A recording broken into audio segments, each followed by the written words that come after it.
Sorry, one more, but this one's pretty important, and it deals with weapons. So we'll go back into your equipment menu, and we'll look at this longsword.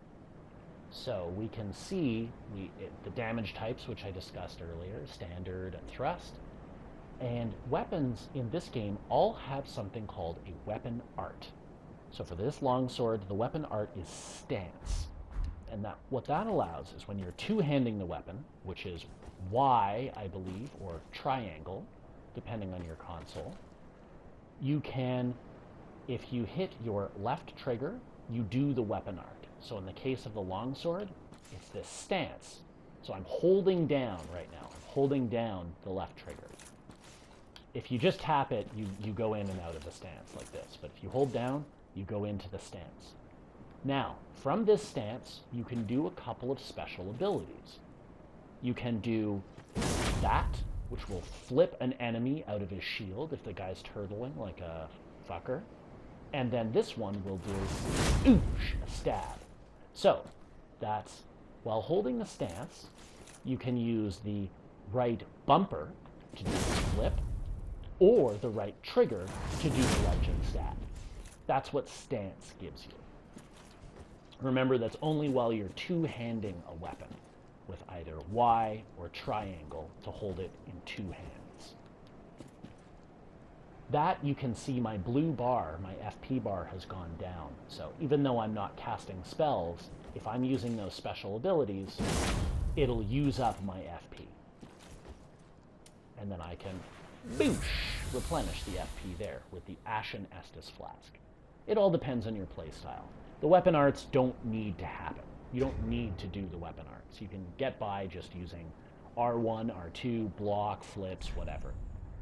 So then we get to weight, pretty self-explanatory. It's how much of your weight ratio and equip load it's going to take up.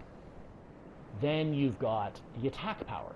So it's a longsword, it's going to deal physical damage. You can see magic, fire, lightning, dark. It's all at 0 because this doesn't do any elemental damage. It does physical damage. Next to physical, you see the 110. That's the base damage of the weapon.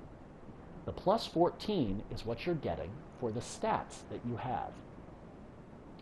If you look farther down, you can see attribute bonus, and there are 4 little glyphs.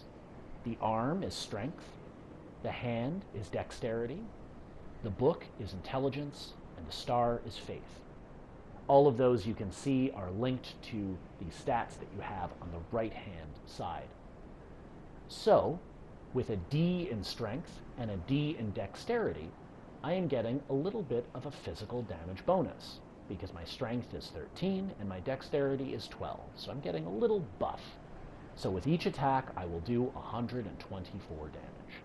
Now, the more I put into strength and dexterity, the more bonus damage I'm going to get. It'll go up to plus 16, plus 18, plus 20, and depending on the scaling of some weapons, it can go up really high. S scaling is the best, and E scaling is the worst. Then you have attribute requirement, right below attribute bonus. That is your required stats to even wield the weapon. So I need strength 10 and I need dexterity 10 to wield this longsword. Okay, let's go back to attack power. Below all the attack types, magic, fire, lightning, dark, you can see critical at 100. That's how much damage you're going to get from backstabs, drop attacks, and if you knock a guy out of his shield and get a critical attack, you'll get a buff based on this number. All weapons have a critical bonus of 100 or better. So the longsword is standard for that. Typically things like daggers or rapiers will have a bonus to this critical that'll make their critical damage better, although their base damage is usually lower. Then guard absorption on the other side of attack power, don't really worry about that. That's if you're trying to block with this sword. Not really a good idea. Either block with a shield or roll. This is not the best thing to do because you're going to see all of that damage come through, so 55% of physical damage will come through that, and you'll lose stamina as you're trying to block just with the sword. So not a great call.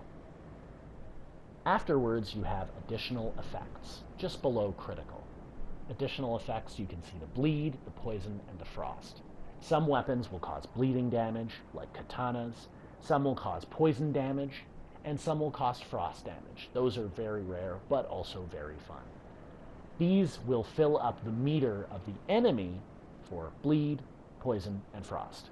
You'll never know, because a meter won't appear for the enemy, whether they are more susceptible or immune to any of these effects. But you will know, for bleed, for example, when you get a very satisfying bloosh sound and a ton of blood comes out of them and you see their life bar goes down by a big chunk. This can affect certain bosses. Certain bosses can be poisoned or bled out or frozen. Frozen doesn't freeze anything solid, by the way. It just deals a chunk of extra damage and causes the target's defenses to go down, along with their stamina regeneration. Durability, really don't worry about it. Each time you rest at a bonfire, the durability will be back to full. So even if you've got 20 out of 70 durability, you're worried about your weapon breaking, just rest at a fire and it'll go right back to full and you'll be fine. All right, that should do it.